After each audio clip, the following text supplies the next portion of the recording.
Hari ni saya nak cerita sikit lah. Terima kasih lah kan. Hari ni betul-betul saya gembira. Terima kasih lah. Saya terjumpa duit RM50 terjatuh. Alhamdulillah lah. Dekat supermarket saya terjatuh kat sini. Pop, saya ambil pelan-pelan. Saya ambil, saya kutip, dapat RM50. Alhamdulillah lah. Ini dekat mana? Dekat Noko ni kot. RM50 dah dapat tau. Alhamdulillah. Terjatuh duit. Macam ni lah terjatuh. Pop, jatuh. Ya Allah, RM50. Aku pun ambil lah. Rezeki aku. Alhamdulillah. Terima kasih Muhammad.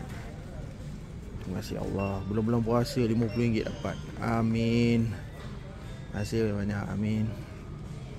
Dapatlah belanja sikit, makan-makan, minum ke. Alhamdulillah. Terima kasih. Amin.